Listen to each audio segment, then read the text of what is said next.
قال النبي عليه الصلاة والسلام قال منهومان لا يشبعان منهوم في العلم لا يشبع من আল্লাহর নবী বিশ্ব নবী রাহমাতাল লিল আলামিন বলেন قال منهوم সেই লোভী দুই লোভী লা ইয়াশবাআনি কখনো পরিতৃপ্ত লাভ করে না মানহুমুন ফিল ইলম এক হলো বিদ্যান লোভী লা ইয়াশবাউ মিন সে কখনো তার দ্বারা তৃপ্তি লাভ করে না অমানহুমুন ফিদ দুনিয়া আর অপরটি হলো দুনিয়ার লোভী লা ইয়াশবাউ মিনহা সে দুনিয়ার ধন সম্পদে কখনো তৃপ্ত লাভ করে না।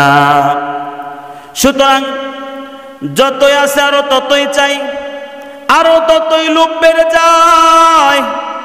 আলোচ্য হাদিসে দুই ধরনের লোভীকে বিশ্বনবী রাহমাতাল লিল আলামিন বলেন এই দুই ধরনের লোভী কখনো সন্তুষ্ট হয় না, কখনো পরিতৃপ্ত হয় না।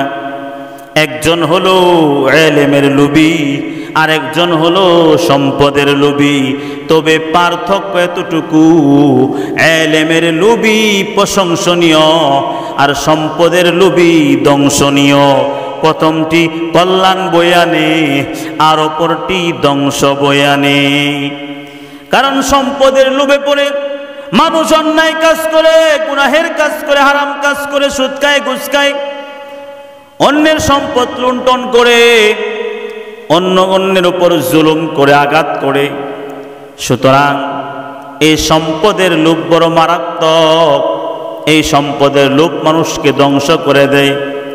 আর ইলমের লোভী এটা প্রশংসনীয়। ইলমের লোভী হলো একটা বিষয় সে জানার চেষ্টা করতেছে, এর ব্যাখ্যা বিশ্লেষণ জানার আগ্রহ তার জন্মাবে, সেটা বুঝতে পারবে। সুতরাং ইলমের লোভী প্রশংসনীয় আর সম্পদের লোভী নিন্দনীয়।